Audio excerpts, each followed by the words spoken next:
From UFOs to psychic powers and government conspiracies, history is riddled with unexplained events. You can turn back now or learn the stuff they don't want you to know. A production of iHeartRadio.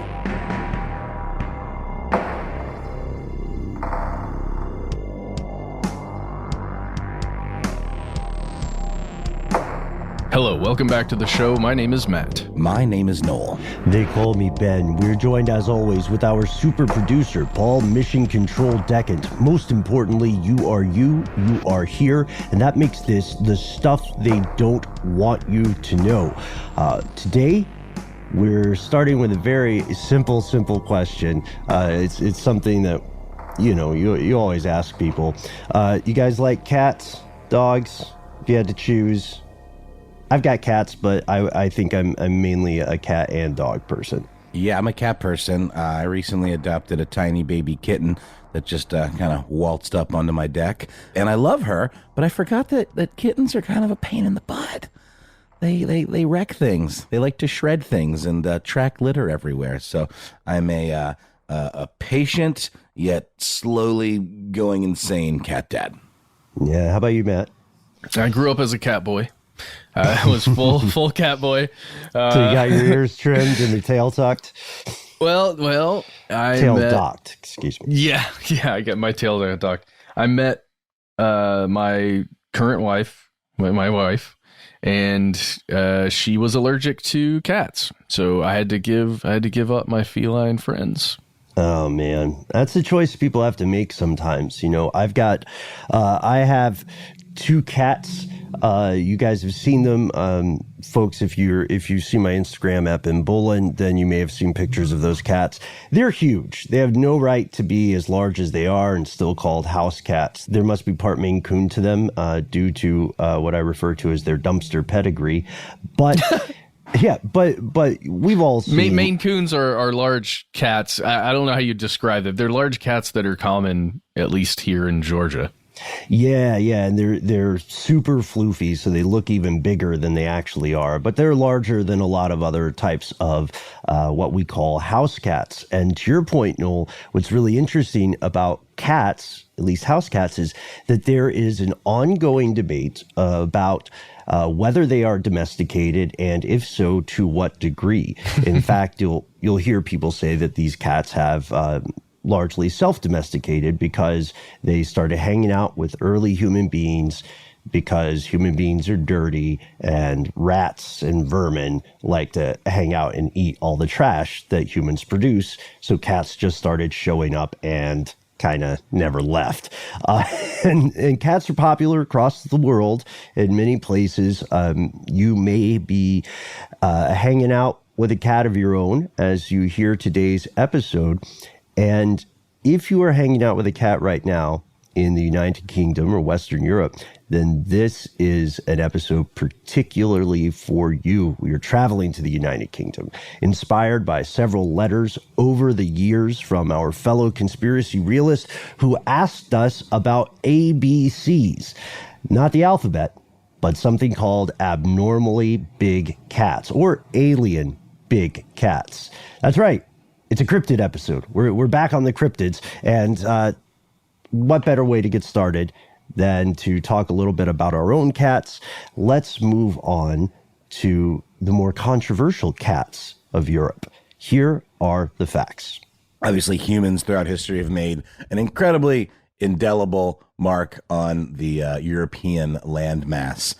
Many parts of Europe today are, of course, heavily developed, especially in the UK, but that wasn't all the case. It used to be much wilier. In the ancient past, Europe, like much of the rest of the world, was home to a ton of megafauna, like big, large creatures that roamed the terrain. The most recent large cat proven to exist was the Eurasian cave lion, or Panthera spilea. I think Panthera was like isn't that a band? That's Pantera. Pantera, yes. Cemetery close, yeah. Gates. Great. That's great the jam. one. R.I.P. Dimebag Darrell. Its name became part of the scientific lexicon in around 1810 when Georges Auguste Goldfuss, fabulous name, described a fossilized. Yeah, exactly. That's what I was trying for, a Georges situation, but who knows? This guy found and described a fossilized skull excavated from a cave in southern Germany. Yeah. So these creatures and their skeletons have been discovered before, but this was, like you said, Noel, the first time that they got legitimized in the scientific community and moved from oral tradition and folklore and weird fossils to, museums and taxonomy. There's also pretty great evidence that human beings encountered these lions because they're depicted in ancient carvings and cave paintings in France and in Germany. The renderings in France are somewhere between 15,000 to 17,000 years old. And the timeline gets a little murky here. So excavators also found a carving in a place called the Vogelherd Cave, southwest Germany. This carving in particular leads experts to conclude that worship of these animals may have been part of Paleolithic religious ceremonies. And once you get a sense of the size of this cat, it's not hard to see why so many ancient people could have both feared and worshipped it. Like our earlier discussion about the rumors of a Paleolithic bear-worshipping religion. There may have been something like this going on with cave lions because they were one of the largest lion species around. One skeleton that was discovered in 1985 was about almost 4 feet tall at the shoulder, and it was almost 7 feet long, not counting the tail, by the way. So we're not fudging the numbers. And that isn't even the biggest example. There was another one that was 8 feet in length. Again, not counting the tail. It doesn't matter if you're a cat person at this point, whether in the modern day or in ancient times, you don't want to run into these guys. No. Especially if they're hungry. You would be a person in a cat, not a cat person. Very quickly. Yes, I like the way you put that. And they're not like this, when we talk about height and length, it's not anywhere near the same thing as describing, say, the wingspan of a bird, because these are also chonky boys, I think the internet would call them. Yeah. Some of the best estimates for what these creatures would weigh are around 750 pounds. Or 340 kilograms, something like that. And that makes it over 12% larger than any modern day lion you're going to see waltzing around at, I was going to make a Tiger King joke here, but we don't need to do that. Yeah, I mean, just the reference alone, a lot of people's imaginations running wild. What would it have been, Matt? What would it have been? Just a 750-pound lion, just chilling. And he'd be going, "Look at these lions, they're crazy." And they also, it's fascinating because we said those cave paintings are, several thousand years old, 15 to 17,000. But the lions themselves, you're not going to run into them because they're thought to have gone extinct sometime around 50,000 years ago. So already we can see there's a slight possible discrepancy. These didn't look like what you might picture a lot of other lions. They're similar, but like, for instance, the males, based on what we've seen in the cave depictions, probably didn't have a really big mane like you would associate with current lions. And although it's tragic, of course, if these megafauna went extinct, they are not the only cats in the game. Modern day Europe, despite having areas that have been very heavily developed for a very long time, is still home to at least 3 types of wild cats, not counting, feral house cats, not counting, the kind of cat that would show up at your house and beg for kibbles or whatever. These things are species like the European wildcat, that's in Eastern, Western, Southern, Central Europe, and then 2 types of lynx, the Iberian lynx and the Eurasian lynx. The Eurasian lynx is in Central, Eastern, and Northern Europe, and the Iberian lynx, surprise, surprise, Iberian Peninsula. Not the most creative name. And these are all wild creatures. To be clear, they shouldn't be treated as pets. They can attack wildlife. You shouldn't approach them if you see them. Like most wild animals, they do not particularly care to hang out with you. And if they do, it's probably not for a reason that you're going to be down with. So the good news is they're a lot smaller than lions. That is the best news. Well, it's also what makes them so cute. I remember when I was growing up, I wanted a lynx so badly. I thought it was the coolest animal. I particularly remember the ears. Yeah, they anime.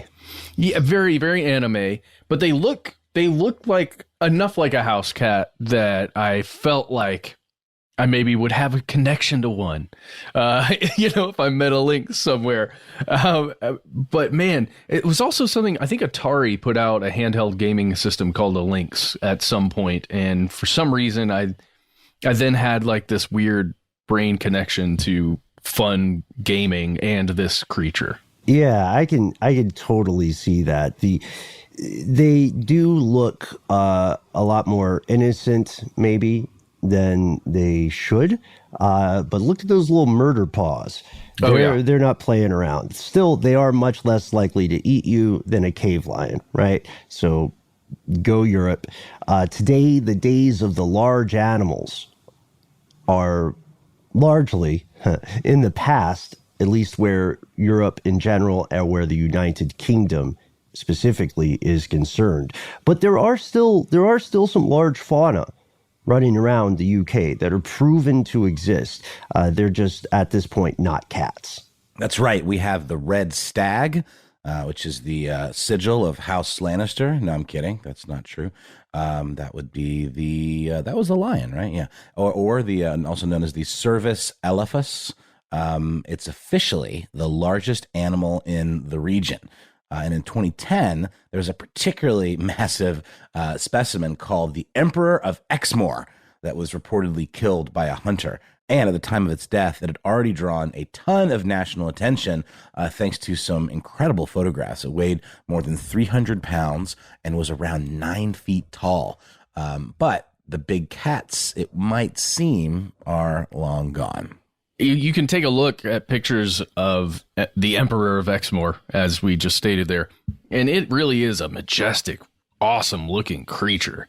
And it is big, but it's not that big.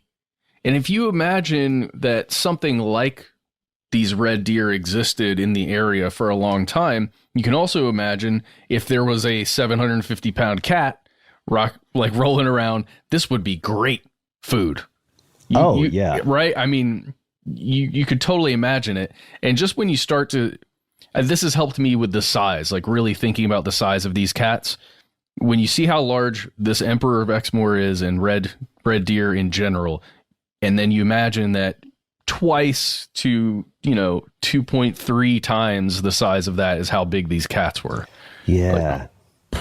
It's like seeing, it's like when you see a cetacean, a large one, like a whale, a sperm whale or something, and you think, holy crap, this thing is huge. And then you see there are suction marks on it from a fight with some kind of, that was some of the strongest evidence of the colossal squid for a long time. So yeah, if you see something big, imagine what might eat it, because the thing that eats it is gonna, it may be even larger. But like we said, the days of the large fauna in the United Kingdom have mostly passed, and the big cats are relegated to history. Or are they? Dun dun. We're going to pause for a word from our sponsor, which, hey, maybe is cat food, and then we'll be back with more.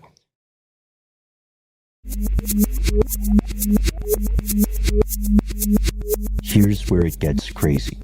So, long after the official extinction of large cats in the United Kingdom, numerous people have claimed to have seen something in the wild, and they've been making these claims for a very, very long time. As late or as early as 1400, there were folk tales. Folk tales that we don't need to go into too much depth on, but one that's especially interesting is the story of a guy named John de Stratford, who, according to the story, pulled a giant red antlered lion from the earth at South Baddesley in 1400. Important note, at this time, there are no known species anywhere of lions with antlers, which is a shame because that would be super cool. Oh, God. I was going to make a terrible... One of these big lions was hunting a red deer, but then they like saw each other in a clearing, and they were like, "Bop, bop, bop, wow." Is that sexy time music? Yeah. Okay. I was making sure. It was like a little bit of "Let's Get It On" kind of vibe. Yeah. Got it. Yeah.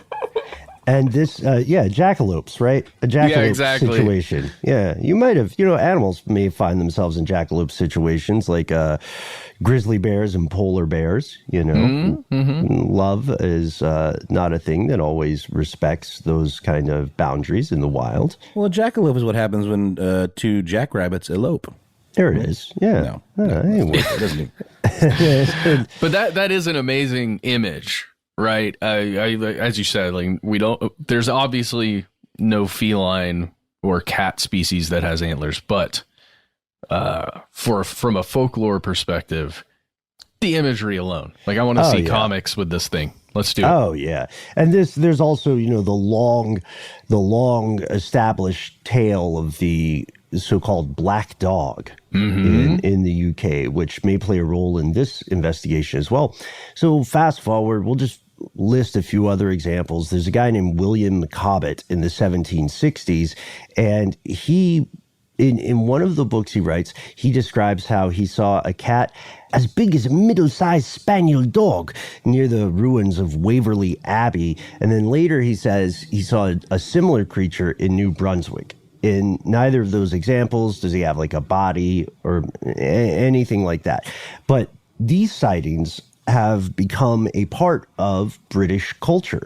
They've occurred for so often and so long that pretty much everybody has heard something about them, even if they don't believe it. It's kind of like the same way that if you live in the U.S., particularly in the Pacific Northwest, you've definitely heard Bigfoot stories, whether or not you believe they're true.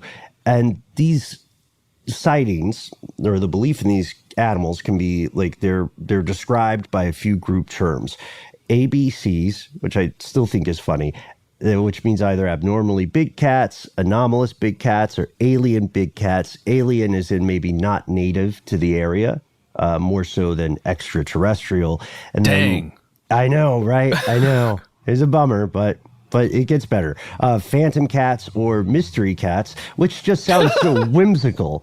What kind of cat is this? Why, it's a mystery cat. That's a Saturday morning cartoon solving mysteries out there. Yeah. Or I just figure like it's wearing like a top hat and like carries a cane or something like that. Perhaps a monocle, sort of like a Inspector Clouseau type cat. That'd be cool. I would like maybe a little bit of a. For plot tension, maybe we could say like the mystery cats are trying to chase down the phantom cats, and there's whatever MacGuffins and red herrings we want to add in. I imagine it's a cat that whenever you ask it, "Hey cat, what have you been up to?" It says, numerous various pursuits. Okay, thin ice. It's thin ice, Frederick. It's thin ice. But no, it's fair. Touche. Yeah, and there are people who say, well, all cats are mysterious, right? Yeah. Because they were objects of religious veneration in different cultures. But it's weird because these sightings, for a time, kind of fell to the fringe, and they were relegated to folklore, and they were like cool stories to learn about in history class, right? And this was the case until the late 1950s when these sightings exploded, and this became a modern wave of cryptid reports, always big cats. There were things like, the cool thing is they all have, if they get popular enough in the public consciousness, they all get a pretty kick-ass nickname. There would be things like the Surrey Puma or the Finn Tiger. And then, if you're still kind of in like the minor leagues of being a feline cryptid here, you're a cat-like beast, which which is a weird. Should we start describing people like that? Yeah, he was a cat-like beast. Oh man, that's really great. And there's can we shout out the article? At least there's one article that I was looking through that I think you found, Ben, from the Independent. Yes, yeah, the field guide, right? Mm-hmm. Yeah, it's titled "A Field Guide to the Mystery Beasts of the British Isles" from back in 2005. But it's great. And in particular, I think you pointed out here, Ben, the names of these creatures, each individual one is just a delight. It's so wonderful. It is. And the interesting thing about that article in particular is that it laundry lists other alleged cryptids, non-feline, in the UK. So if you are not familiar with cryptozoology in the United Kingdom, then do check out that article. It's an excellent primer. And it also talks a little bit about how some of these sightings came to be. And this gets reported kind of cyclically in the big outfits like the Independent or the Telegraph or the BBC. But if we trace it back, the first modern major news story about an ABC, an abnormally big cat, which it reminds me of the Princess Bride. You guys remember? What was it? Rodents of unusual size? Yes, that's what it is. Yeah. It is. Oh, God, that was such a creepy part of that movie. That freaked me out, man. In the fire swamps, right? Yeah. Yes. And it like gnaws on Carrie Elwes's poor arm, or he gets seriously injured. Yes, yeah. ROUSs. Yeah. Rodents of unusual size. The Princess Bride still holds up, by the way. It's been a long time. I need to rewatch. Mowage. Yeah, it's great. It's got so many quotables, mostly dead. Check it out if you somehow haven't seen it. Anyway, so if we trace it back, the first major news story about an abnormally large cat in the modern UK was in 1963 in July. There was a guy in a place called Shooter's Hill who reported seeing something off. And then the story grew legs or paws and a tail when people saw a large golden animal jump over the hood of a police car nearby. So now it feels more official, and there was a massive search for what people thought was possibly a cheetah. They went across 850 acres, 126 police, 21 dogs, 30 soldiers. Also, other professionals were there, like ambulance operators, et cetera, et cetera. And these investigations went on for a while. 1967, when the Godalming police station in Surrey closed their big cat investigation, like their own sort of feline Project Blue Book, they had acquired one plaster cast of a paw print that was pretty big. It's like 5 inches across. And they had logged over 300 different alleged sightings of big cats, 362 from September of 64 to August of 66. So even if there was nothing out there, even if it could all be explained away, a lot of folks were running into something they did not expect to find. Yes, and these alleged sightings continue with the Cambridgeshire's fen tiger in 1978, Devon's beast of Exmoor, and Gwent's beast of Brechfa, all incredible names, both in 1983. That's the year I was born. And Cornwall's beast of Bodmin in 1992. In May of 1983, 12 Marines using night vision glasses scoured Exmoor in Operation Beastie. Yes. After 80 sheep killings in the area. It's always a good sign when you've got like spontaneous sheep killings. 80 sheep killings in the area since the summer. Most of their skulls were crushed and their carcasses were gutted, completely eviscerated. Yeah. This is a big deal. So to have that many sheep killed in that way, right? You see, look, I've never kept sheep, never been a shepherd, never been a farmer where sheep are involved. But I imagine if there are errant deaths of your flock, generally by, let's say, wolves or some other animal like that is going to be, or foxes, something that's hunting sheep on a fairly regular basis for a food source, they're not going to have their heads crushed. If you think about the size of a sheep versus the size of a fox, a fairly smaller animal, it's not going to be crushing skulls. It's, could kill, it can eat, these animals can easily kill sheep and, take one down. But just the concept of an animal with jaws strong enough to crush a sheep's head, that's baffling, doesn't make sense. And you'd want to track down that beast. I love that they're called beasts. Yeah. It's fun to think about, right? And this, we have to remember, this is a very serious thing for the people involved at the time. If we move further into the future, then we see in 1995, the Ministry of Agriculture conducted an investigation of Bodmin in particular, and they examined film, photographs, sheep carcasses, alleged spore. This will make you way less fun at parties. Spore, S-P-O-R-E, is not the same thing as spore, S-P-O-O-R. S-P-O-O-R is what we're talking about. That's anything you can use to track in animals, like scent or their poop. But spore, S-P-O-R-E, is totally different. It's a reproductive unit that just has one cell and doesn't need sex to reproduce. So it was a huge video game that was overhyped back in the day. Yes, yeah. So you're welcome. You're going to be a lot of fun at parties now, especially given the awkwardness of hanging out with people IRL post-COVID. So what did they find in this investigation? It's very interesting because they said they concluded that they could find, quote, no verifiable evidence that there was any kind of big cat population out there. But they also, in the same report, said they, quote, could not prove a big cat is not present. Dude. Which, that lights the fires, right? For cryptozoologists, cryptid fans. I figured it out, guys. These big cats out there in the UK, they are Bigfoot's pets. So they have the same powers as Bigfoot. They can just appear and then disappear, be there, shape shift, and then shift out. It's the same thing. They're working together. Verified. And National Geographic doesn't want you to know. That's right. Like familiars almost, Yeah. But like this, man. They send them out to do their evil Bigfoot bidding.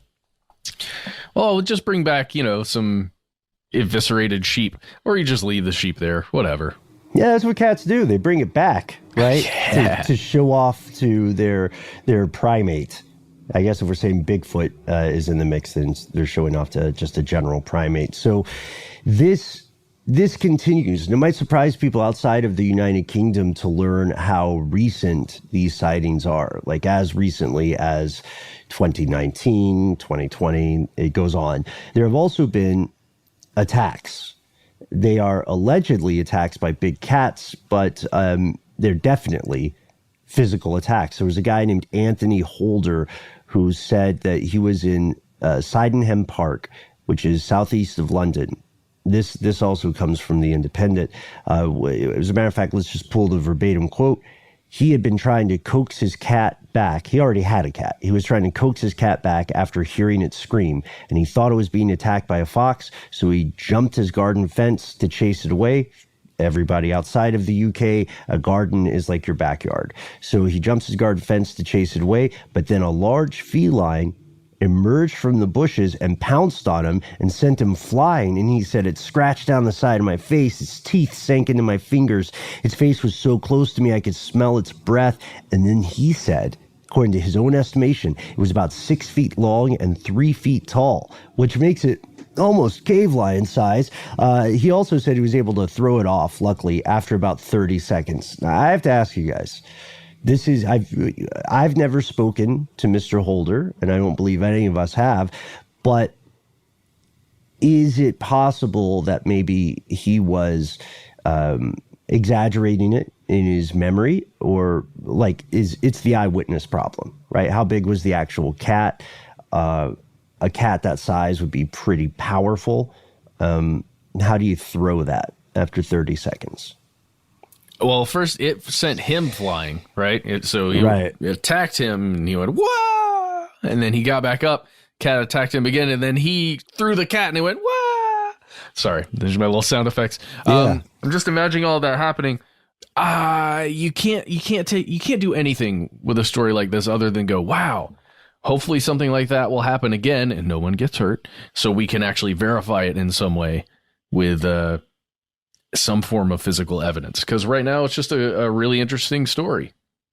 And, Tony doesn't mention how many pints he had. No, I'm just joking, Tony. It has nothing to do with that. Of blood taken or of beer drank. But but the thing is also, in this case, there clearly was something that attacked him. That part of the story is inarguable, right? So those are just a couple of examples, but they're hopefully enough to give us all a sense of just how frequent and how recent these sightings have been. So the big question, how do we explain all of this for the true cryptid believers out there? The theory goes something like this. Relict populations of animals like saber-toothed cats, or leopards, lions, lynxes survived the Ice Age in this part of the world into the modern day. And the entire time they were learning to avoid human beings as civilization encroached further and further into the wild. And for the people who believe this theory or subscribe to it, these animals now exist in very small populations in dwindling areas of parks, estates, forested land, but they still roam the UK. And if you are particularly lucky or unlucky, you may run into one yourself. And that's a fascinating story. I personally dig it. But does it have any sand? The first thing you have to admit is like the UK is very heavily developed, right? In comparison to a lot of other places, in comparison to the US for sure. And it's also one of the most heavily surveilled countries in the world, just on like CCTV cameras alone. And granted, most of those are in urban areas, London and so on. Yeah, I was going to say, if you get out into the country in parts of the UK, there's very little going on. Lots and lots of just land.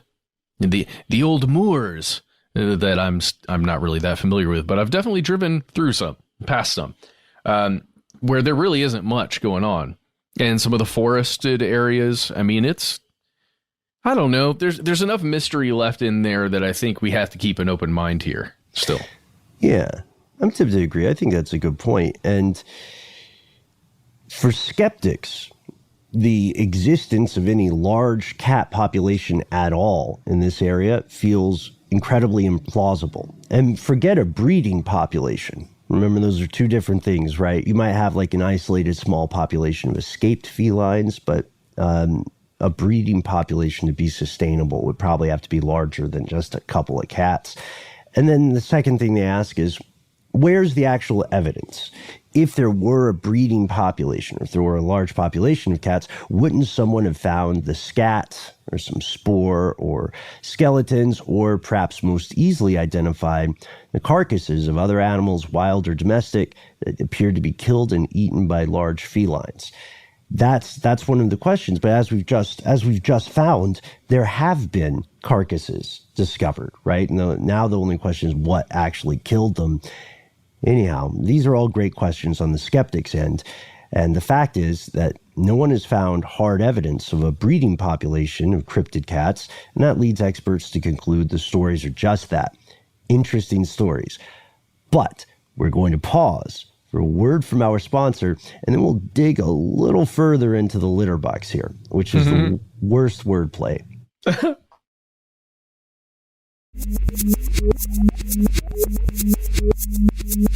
And we're back. Apologies to everybody who just heard the L word and thought, damn it, I have to clean that thing again. Dude, I had a very strong memory of watching my cat gingerly cover up her own poop in the litter box just to make sure it was hidden away and didn't smell bad. I don't know. I'm applying that. It's a mark of respect to you. Isn't it weird that cats just naturally do that? Yeah. So, and also like that, not to get morbid, but like the fact that if they're injured or they're like dying, they will crawl under the house or they will like hide themselves away. They don't want to know. They don't want to be seen suffering by. They're like very private creatures. It's very interesting, the mentality of the cat. Yeah, they don't want to be attacked while they're vulnerable too, and they'll also kind of hide, I believe, to give birth. So, yeah, sorry about that. Clean the litter box when you get a chance, folks. Maybe while you're thinking about that, let's look at the explanation. So first, get this out of the way. We need the mundane explanation. And the mundane explanation here would be misidentification. If you're not expecting to see something, then you can be startled by its appearance. So it might be, they may have seen an ordinary house cat of unusual size, Maine Coon style, from a distance, and depending on the angle, they might honestly mistake it for a larger animal. That doesn't mean it's a hoax. That doesn't mean they're, grifters or crazy people. It just means that from their vantage point, maybe the thing looked larger than it is. Similar to that story we did on a Strange News not terribly long ago about these like direwolf type creatures that I believe pulled somebody over or pulled a cow over like a guardrail or something crazy like that. Yeah, that's what Idaho. it was. Yeah, mm-hmm. Allegedly. But a big point of contention that was the distance at which the creatures were viewed and the time of night and you know what I mean? Like there's a lot of things that the eyes can certainly play tricks on you in certain circumstances. Yeah, and think about, that Maine Coon example. Honestly, some Maine Coons can attain the length of a Eurasian lynx. Mm-hmm. But the thing is they weigh less and they have a slimmer build.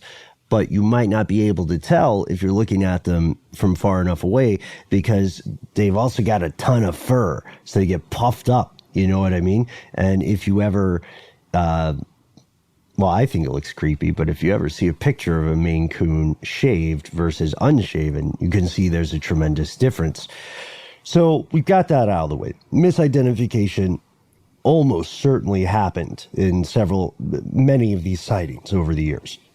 Guys, correct me if I'm wrong here. Some cat species, when they are alerted or angry or, in fight or flight mode, do they physically puff up at all? Like with their fur going out the way a dog's back raises sometimes? Yeah, you'll see them like arch their backs. Yeah. There are creepy videos of it too. Have you ever seen this? I've seen a cat do that. I'm just wondering, in like a lynx species, I'm just unaware if they have any other kind of, physical appearance change when they're that like attack mode. I don't know. Yeah, that is a good question.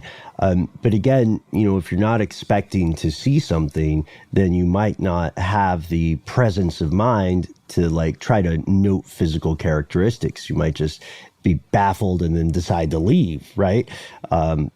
Anybody who's been surprised by an animal in the wild, especially one that might be dangerous, has probably felt the same thing, right? You're supposed to slowly back away. They don't want to hang with you again. And if they do want to hang with you, it's probably not for a reason that you would enjoy.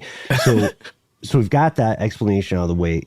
But secondly, there's something interesting here. You absolutely can have sightings of a single large cat without ever having a native breeding population. In the UK in particular, there's a strong possibility that some of these sightings could have been former pets that became inconvenient or illegal and were later released into the wild. Like there are exotic pets in Florida, not cats, but like gators that have been released.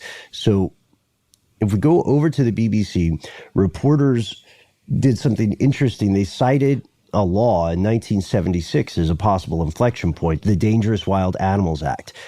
Before this act, there was this weird fad in the 60s and 70s, and people with enough cheese, enough scratch, enough wealth, or enough influence would keep tigers or cheetahs or whatever as pets just as a flex, and they didn't need anything but money to do this. So that you could go to a park and you could just see some dude walking his cheetah, and there's nothing you could do about it. But once this act was passed in direct response to this fad, a lot of things like a lot of primates, larger carnivores, reptiles, especially venomous ones, really big ones, and then scorpions and spiders, etc., could no longer be kept as pets unless you met a number of conditions, unless you got a license. A lot of people ended up giving away their pets to zoos or sadly, I almost said sadfully. I meant to say regretfully, sadfully. Let's just say sadfully. It's like a portmanteau. I like it. Yeah, it's portmanteau. So sadfully, they had to put these animals down. But it is completely possible that a few folks, said, oh, man, McDermott, my favorite puma or panther or whatever. That's a great name for a panther. I can't put you in a zoo. You're free. Your soul was not made for a cage. But I sadly cannot keep you. Fly, McDermott. Fly off into the wilds of the estate. You can that is so what happened. That happened at least a few times, right? If it was a fad, even in the time before it became illegal, or the Dangerous Wild Animals Act in 1976, that some people had a big cat in their home because they thought it was going to be awesome, and they gave it up once the cat became mature because they were terrified.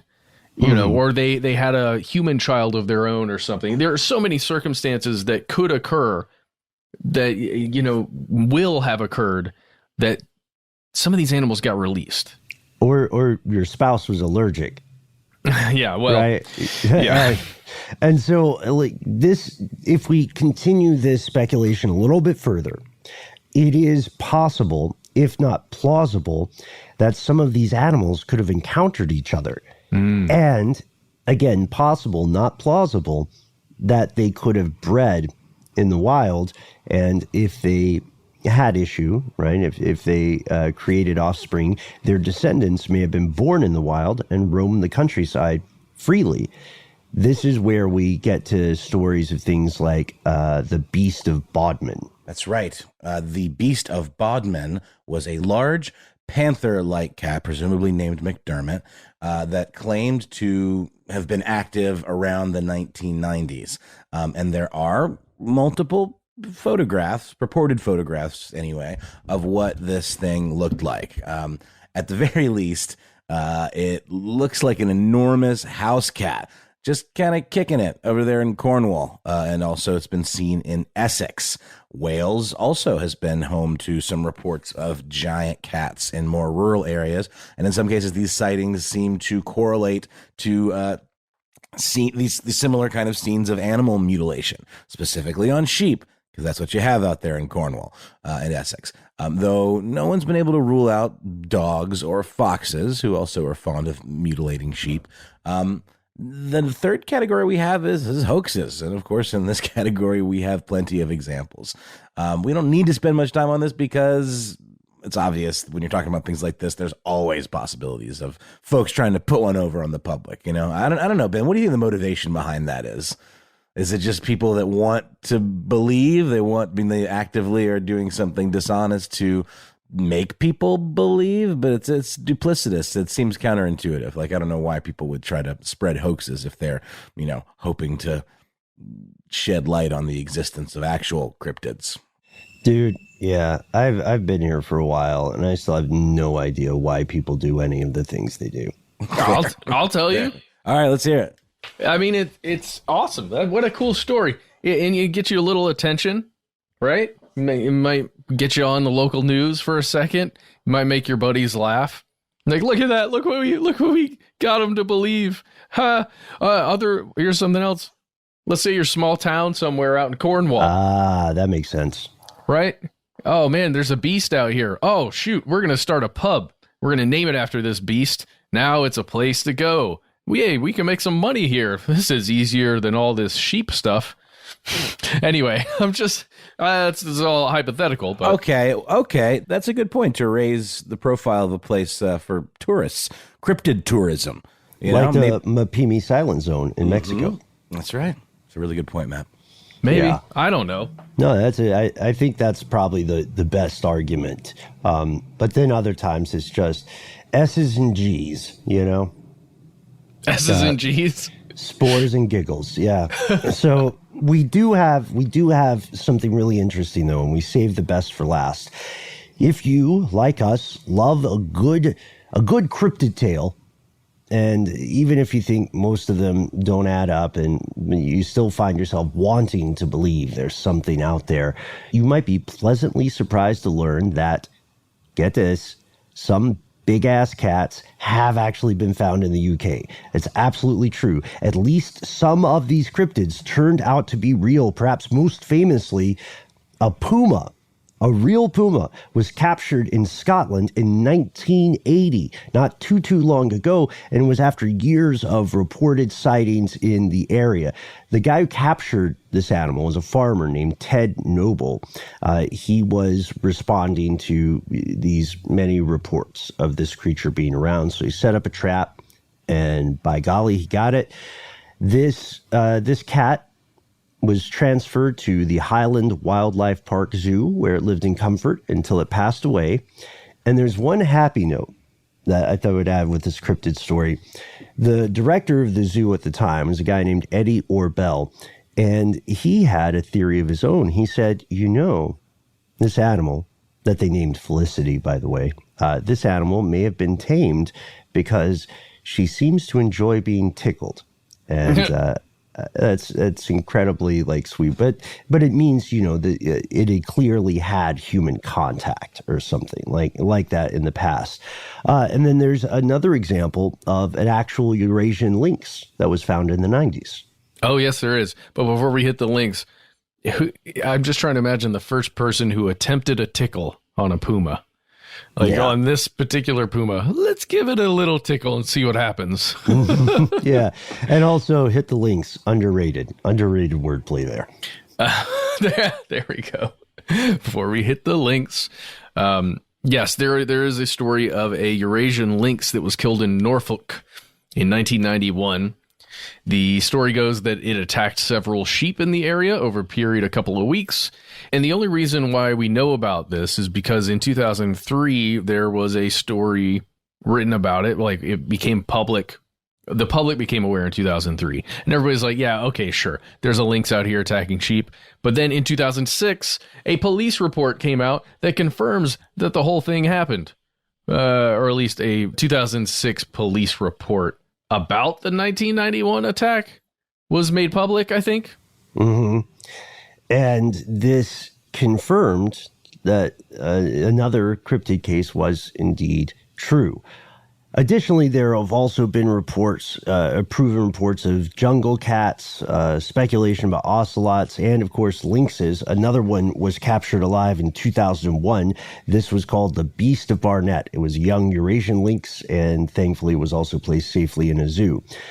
So it's no surprise that today the search for these ABCs, these big cats, continues across the United Kingdom. And unlike stories of Bigfoot or Loch Ness, it does genuinely seem that at least some of the stories are true. If you would like to learn more, check out the research by an organization called Big Cats in Britain. They're a group that publishes an annual collection of reported sightings. And just to get in front of this, there are probably some of us listening in the audience today who would say that a cryptid is strictly defined as a creature purported but not proven to exist, and may argue that lynxes and pumas don't qualify as cryptids because the scientific world was aware of their existence.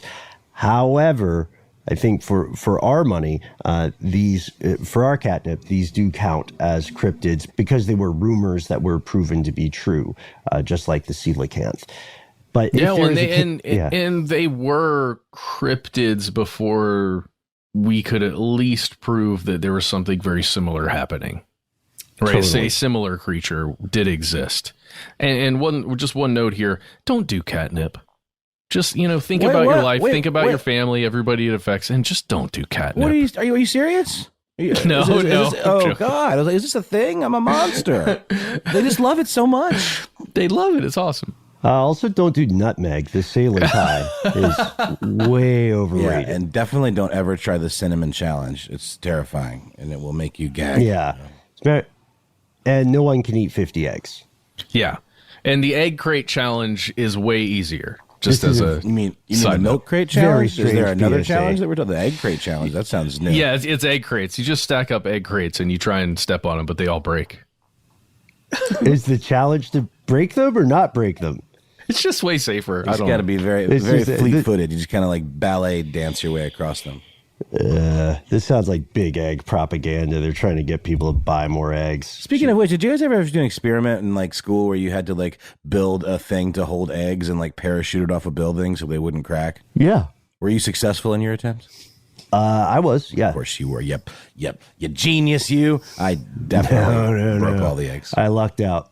But I lucked out. I can't remember many of the specifics, but I'm sure it was anybody's game. As a matter of fact, I remember being surprised. And I think, it did occur to me, like, why didn't anybody just hard boil their egg? Because that's cheating. That's like hot gluing a silver dollar to the bottom of your Pinewood Derby car. That'll get you disqualified in a hurry, buddy. But in the egg situation, you're already in this really ridiculous scenario. You know what I mean? Like, I don't know. Well, let us know about your egg drops. Let us know about your favorite weird internet challenges. Don't do catnip. Don't do nutmeg. But do tell us about any rumors you've heard of cryptid sightings in your neck of the global woods, and let us know if you have encountered something on your own that you cannot explain. We've had a lot of our fellow listeners sharing some pretty incredible stories. It doesn't just stop in Idaho, because the truth of the matter is, even though humanity is all over the world now, there's still a lot of wilderness out there. And our odds of finding cryptids, for various somewhat depressing reasons, are actually higher now than ever before. So let us know. And also let us know if you saw a big cat in the United Kingdom. If you're one of those people, if you or one of the people you're related to actually owned a puma or a leopard in the 70s and let it go, what happened to it? We can't wait to hear from you. We try to be easy to find online. All over the place on the internet. You can find us on Facebook. You can find us on Twitter. You can find us on YouTube at the handle Conspiracy Stuff. We changed it up ever so slightly for Instagram, where we're Conspiracy Stuff Show. If those things aren't your bag, you can try giving us a telephone call at 1-833-STDWYTK. Yes, you have 3 minutes to leave a message. Please say whatever you'd like. Give yourself a great nickname. We accept all of them.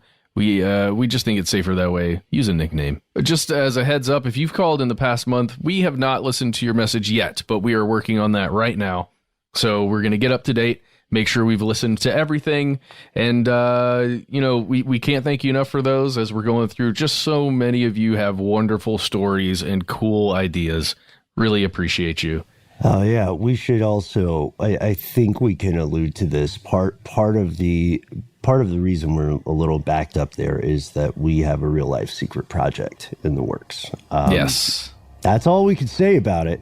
The last thing we can say is, if you want to talk cryptids, if you've got a story, we can't wait to hear it. If you feel like the phone call won't cut it because you yourself have photographs or you have links you want to send, then there's one last way. We always ask people to contact us. It's at our good old-fashioned email address. We read every letter we get. Go ahead and drop a conspiratorial line to us where we are. Conspiracy@iHeartRadio.com.